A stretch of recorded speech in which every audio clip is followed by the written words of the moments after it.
Boa tarde novamente. Então, vamos retomando os trabalhos. Agora, a palestra será do senhor Dr. Fernando Vilela, gerente técnico do Laboratório Campo Análise de Paracatu, Minas Gerais. Com a palavra, Fernando. Positivo, Okay. agora pode tentar. Beleza, agora sim. Ok, creio que todos estejam vendo agora, correto? Positivo. Muito obrigado. Essa foi a frase que nós mais ouvimos nos últimos tempos, se vocês estão vendo a minha tela. Pessoal, obrigado pela presença de todos. É com prazer que nós estamos aqui para falar um pouquinho sobre drenagem ácida, esse tema tão importante, né? E que nós estamos no preparativo aí para o nosso congresso e é uma boa oportunidade. Primeira etapa, somente para efeito de conceituação, a gente definir, porque nós vamos usar esse termo ao longo da apresentação, o que é drenagem ácida de mina e o que é drenagem química, né? A drenagem ácida de mina é o nome dado ao processo resultante da oxidação dos sulfatos, né, principalmente pirita, em certas condições, resultando na produção de ácido, certo? Então, você tem uma acidificação dos corpos hídricos, certo? E isso é drenagem ácida. O que é drenagem química? É a drenagem resultante de processo de lixiviação e a sua consequente contaminação, não obrigatoriamente ácida, certo? Você pode ter, por exemplo, uma drenagem salina, você pode ter uma lixiviação de um composto que é tóxico e que ele, né, um metal tóxico ou um composto orgânico tóxico, tudo isso também será prejudicial ao meio ambiente. Isso é uma drenagem química, não obrigatoriamente uma drenagem ácida. Somente para elucidar, né, para a gente saber onde nós estamos, fazendo um overview, aqui eu trouxe um mapa do Brasil, a gente tem aqui algumas imagens de quais são os sítios minerais que nós temos hoje. Então, vocês vejam a variedade ao longo de todo o país, a gente tem diversos minérios que podem ser explorados, né, economicamente, e se nós olharmos esse gráfico aí do lado direito da tela, nós vamos ver que nos últimos 20 anos, a quantidade de pedidos de outorga, ela aumentou pelo menos em 7 vezes, certo? Então, ou seja, é crescente, né, o mercado da mineração, né, a indústria da mineração no país, e, consequentemente, é crescente também o cuidado, né, com o meio ambiente. E aí, pessoal, tem um detalhe. Beleza, nós sabemos né, onde estão as indústrias têm todo o cuidado, e quem trabalha com isso tem que levar em consideração o seguinte: cada sítio, né, cada unidade de mineração, ela é única. Por que ela é única? Porque você tem que considerar que sobre os aspectos de geologia, geoquímica, mineralogia, clima e localização, isso torna uma mina do lado da outra totalmente diferente. Então, esse é um grande desafio, né? Esse é o grande desafio da geoquímica. Você tem que levar tudo isso em consideração para que você possa fazer, né, uma boa predição da drenagem química, um bom controle da drenagem química e fazer depois um fechamento de mina de maneira que você devolva isso ao ambiente sem nenhum impacto residual. Qual foi o objetivo, então, que nos foi proposto, né? Como nós podemos avaliar a lixiviação química nas diferentes etapas da mineração? Aí, pessoal, para ficar bastante claro, nós colocamos aqui a mineração em 3 etapas, certo? A primeira etapa de exploração mesmo, primeira etapa, certo? De exploração. O que nós temos que fazer, né? Esse era o tema da palestra, né? Os ensaios para drenagem química, quais, quando e por quê. Então, aqui a gente começa a apresentar as respostas, certo? Na fase de exploração, a primeira etapa lá no pré-screening, é fazer as análises químicas dos testemunhos de sondagem. Logo depois, análise de água superficial e subterrânea, análise mineralógica e os ensaios estáticos de drenagem ácida, MABA e NAG. Depois, você tem a etapa do planejamento, é a etapa seguinte. Nessa etapa, você faz a caracterização química mais detalhada, ou seja, a partir dos dados da primeira etapa, você escolhe as amostras, escolhe a área, e você define onde serão realizados os ensaios cinéticos, né, de free leaching, ou de célula úmida, ou de coluna, e você faz os ensaios de lixiviação rápida também, que você pode realizar e que são necessários. E é nessa etapa também que você faz o planejamento da estação de tratamento do esgoto industrial. Então, é necessário fazer os ensaios de tratabilidade ainda nessa etapa. Já na parte de operação e descomissionamento, você tem que fazer todo o monitoramento, né, de água superficial, subterrânea, efluentes e, né, e de gestão de resíduos sólidos. E para o fechamento de mina, você faz a caracterização química das estruturas e depois os ensaios de lixiviação rápida. Nós iremos detalhar durante essa apresentação essas 3 etapas. Esse é o nosso objetivo aqui hoje. Beleza, primeira etapa, né? Então, a etapa de exploração, vamos falar sobre as análises químicas dos testemunhos de sondagem, né, que foram realizados e que geralmente já estão armazenados lá na unidade. Como que faz isso, pessoal?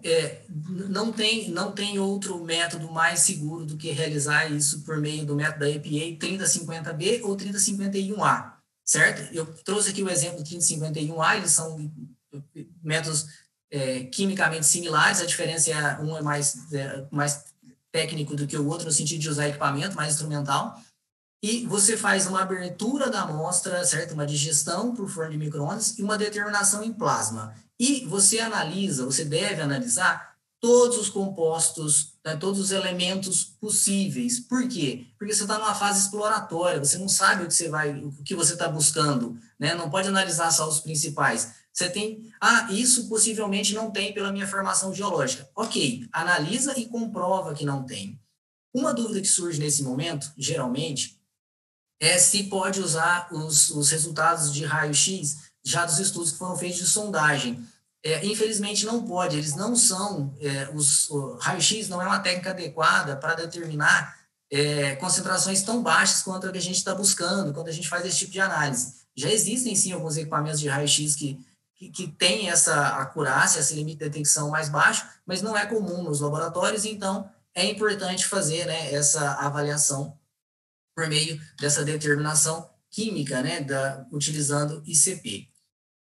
Para análise de água superficial e subterrânea, é o mesmo ensaio, a mesma tecnologia, a diferença é que a matriz é diferente, né? Então a EPA tem um outro método, é o método 200.7, você faz a mesma coisa, amostra a água, e você analisa tudo que é possível para que você possa ter uma informação de background.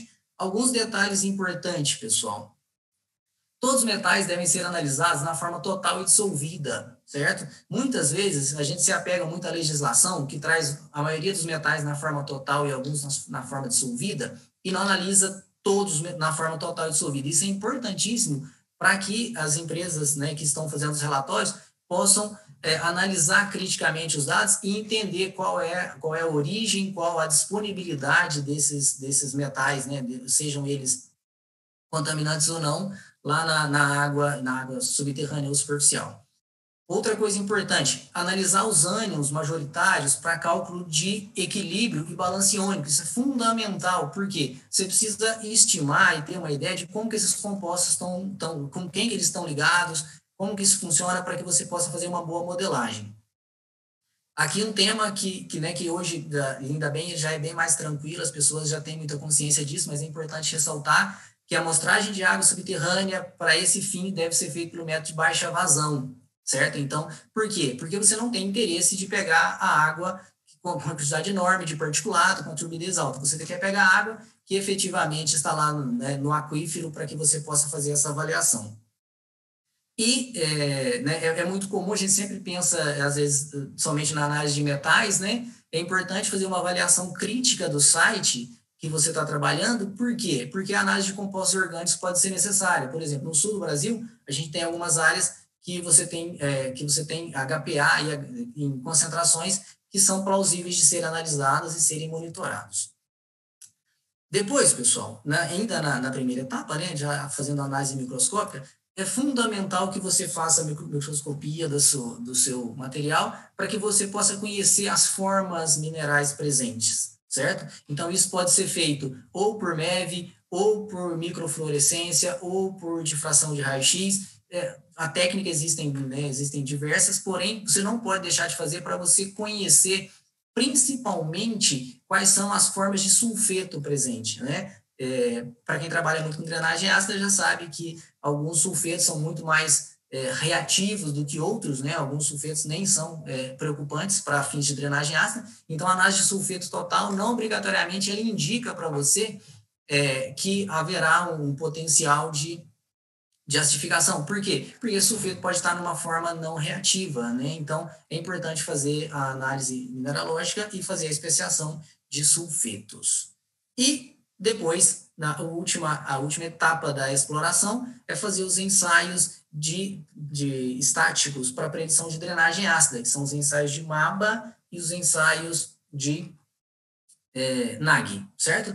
Como é que funcionam esses ensaios, pessoal? Também são mundialmente conhecidos, extremamente aplicados. São ensaios que eles avaliam qual o potencial de geração ácida de uma amostra. O MABA, por exemplo, são 2 ensaios realizados independentes. Um ensaio é avaliação do potencial ácido, o outro ensaio, avaliação do potencial de neutralização, e depois você faz um balanço, né? Você faz uma conta, calcula ou a diferença ou a razão, para que você possa estimar se essa concentração, se essa amostra apresenta um potencial de drenagem ácida ou não. Então, essa figura aqui do lado está mostrando exatamente isso, né? Você calcula a razão entre esses potenciais para que você possa avaliar se ele tem ou não potencial de drenagem ácida. Você também tem que realizar, nessa etapa paralela a esse teste, o ensaio de NAG. O que é esse ensaio? Esse ensaio, pessoal, qual é a diferença dele para o MABA? No MABA, você analisa separadamente potencial ácido e potencial neutro, certo? Individualmente, 2 ensaios. No MABA, é um ensaio que é feita uma oxidação via peróxido na amostra, e você pode ter uma autoneutralização. Seria o mais próximo do possível do que vai acontecer com aquela amostra lá no ambiente, né? E aí você vai precisar dessa informação para que você possa fazer a interpretação. Eu trouxe aqui um resultado, né? Porque surge um pouco essa dúvida, né? O MABA não vai vir escrito, né? Quando você for a fazer uma avaliação de drenagem ácida, não vai vir escrito MABA e um número, não é um parâmetro, não é um ensaio químico, ele é um conjunto, né? Então, quais informações que você tem quando você vai avaliar um ensaio de drenagem ácida, um ensaio estático? Você tem, né, potencial de acidificação, ou seja, qual é a quantidade de ácido sulfúrico que pode ser gerado naquela amostra, a partir daquela amostra, né? E lembrando do conceito MABA e ABA, né? O MABA é um conceito já de 79, o ABA lá de 1950, da década de 50, porque já no MABA você considera somente sulfeto reativo, né? Então é importante lembrar sempre disso, não se usa mais ABA. Esse ensaio ele está em desuso. Então, voltando.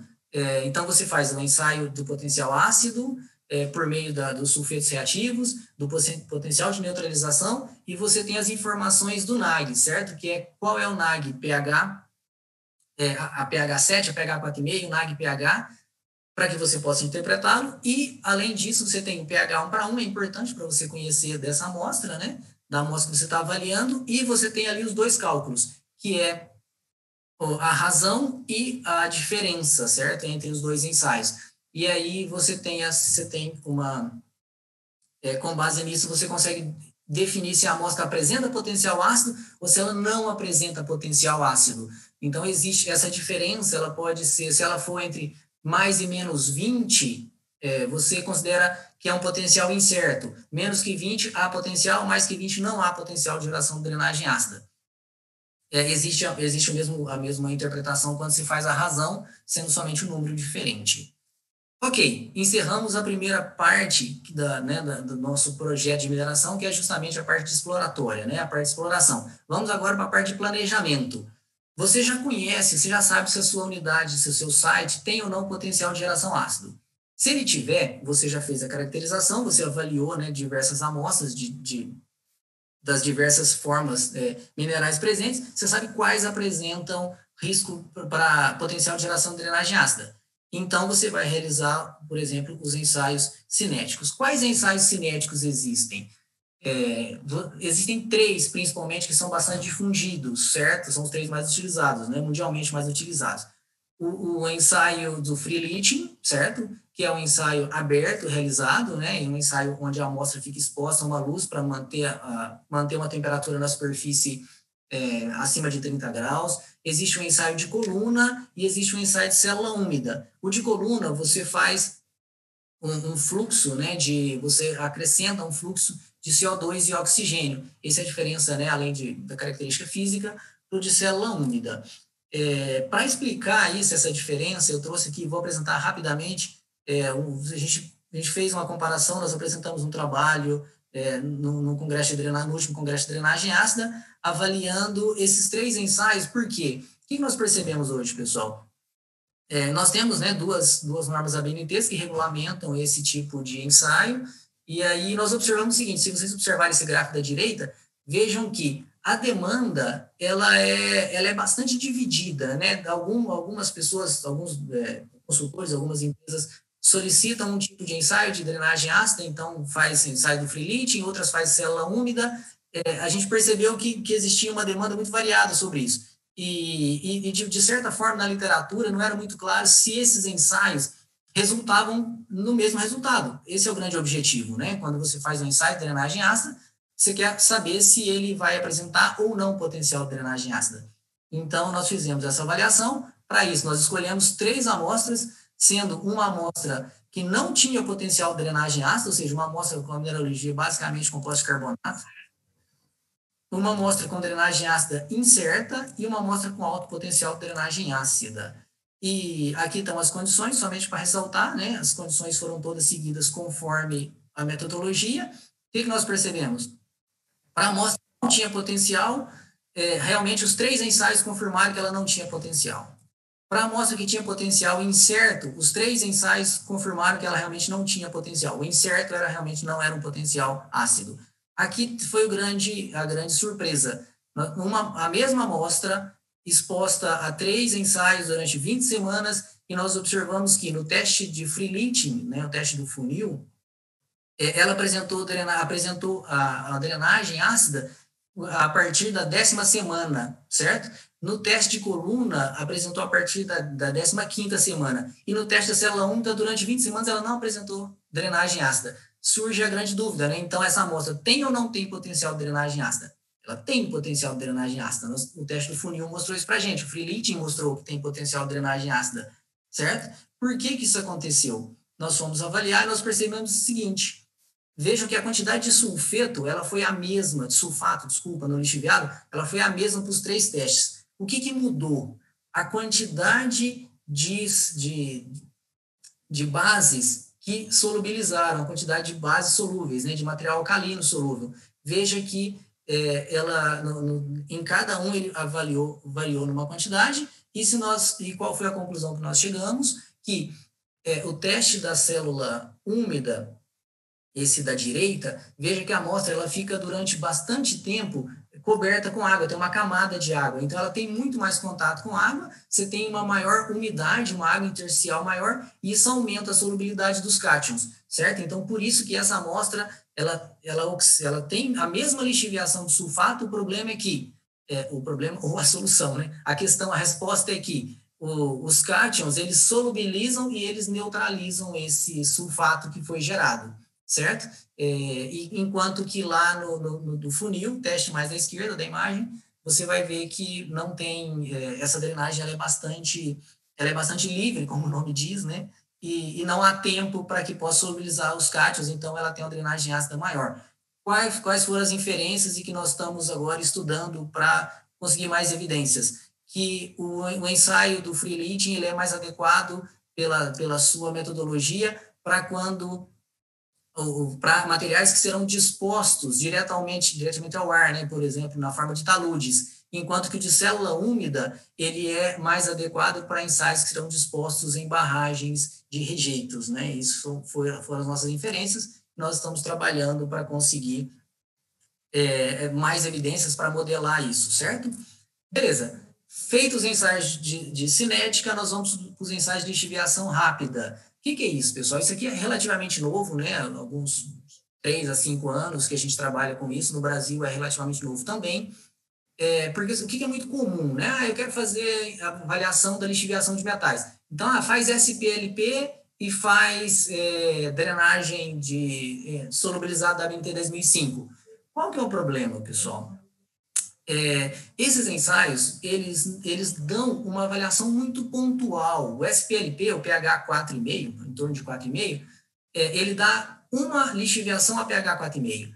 O ensaio solubilizado, ele dá uma lixiviação a pH próximo de 7. Você tem duas janelas, você tem, né, somente duas faixas de avaliação.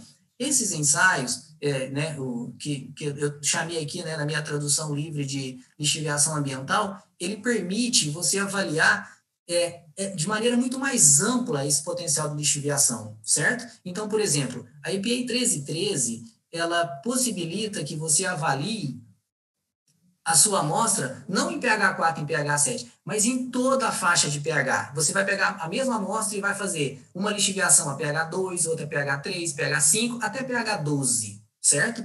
Então, você ajusta o pH e aí você faz, uma amostra vai resultar em 9 lixiviados. Qual que é a importância disso, pessoal? Aí estão os gráficos mostrando. Vejam que a solubilidade, é evidente, a química funcionando, a solubilidade dos metais, ou dos lixiviados, orgânicos e inorgânicos, ela será, ela é função do pH, certo? E aí, qual que é a importância disso? Imagina o seguinte, se você está fazendo um experimento no qual, se você vai ter uma disposição no qual o seu rejeito vai ficar exposto num pH 9, será que você fazer a avaliação a pH 4 é o melhor? Naquele pH 4, e quando tem drenagem ácida, que vai ter um pH 3, por exemplo, vai lixiviar mais metal? Então, ele dá uma resposta muito mais abrangente para a gente. Vai dar uma resposta. Fernando, 5 minutos. 5? Meu Deus. Descontar o tempo, nós começamos atrasado. Exatamente, por isso mesmo. Beleza, estou acabando. A lixiviação em coluna, pessoal, ela muda a relação líquido-sólido, certo? O que é a relação líquido-sólido? Lá nos testes de lixiviação comuns, SPLP e a BNT 10.004, 10.005, a relação líquido-sólido é única. Aqui não, aqui pode variar, certo? Então, isso varia também. Você tem também a lixiviação por transporte de massa, muito importante para quem está fazendo disposição de resíduo sólido a seco, porque você vai dispor o seu resíduo sólido a seco e ele vai ter transporte de massa ao longo do tempo. Se for um material carbonato, talvez é importante avaliar isso. E aqui você avalia as taxas de diluição. Qual a relação, o percentual de sólidos que esse material vai ter na barragem? 70%, 30%? Isso vai variar a solubilidade do material, certo? Então, isso também é importante que seja avaliado. Além disso, existe a BNT 10.006, né, que vai nos dar um ensaio solubilizado, esse é muito comum, solubilizado em água, e o ensaio de lixiviação solubilizado para metais em pH 4,5. Ensaios de tratabilidade, pessoal, quando você vai dimensionar a sua estação de tratamento de esgoto, desculpa, não de esgoto, do efluente industrial, é importantíssimo porque você já precisa, nesse momento, definir qual vai ser o tratamento. Então, existem os ensaios de tratabilidade que são adequados para fazer isso. Você vai adsorver os seus compostos de interesse, por exemplo, né, utilizando algum material. O Flávio tem vários trabalhos publicados, por exemplo, fazendo adsorção de arsênio em alguns materiais ferrosos. É uma estratégia e tem que ser testado por esse método. Então, isso é importante que seja planejado e seja realizado ainda na etapa de planejamento. Aqui. E já na fase de operação e descomissionamento, você vai realizar todo o programa de monitoramento ambiental, certo? Que foi definido lá no PCA para monitoramento de água superficial, subterrânea e efluentes. Não vou repetir, são as mesmas técnicas que estão lá em cima, né? E já para o fechamento de mina, você repete essas caracterizações lá da lixiviação química, só que das estruturas que foram construídas. Se você teve pilhas de estéreo, faz a amostragem da pilha de estéreo e repete esses ensaios para fazer o fechamento de mina. Se foi barragem, idem, né? O que é importante, já para concluir, que você tem esse conhecimento dos ensaios geoquímicos são importantíssimos para que você possa conhecer o seu site de mineração, desde o pré-projeto até o fechamento de mina, para você assegurar, né, e eliminar ou mitigar todos os impactos ambientais provenientes lá da drenagem química. É isso, pessoal. Muito obrigado. Eu pedi 2h30 para o Flávio, ele só me deu meia, então tive que falar rapidinho para vocês.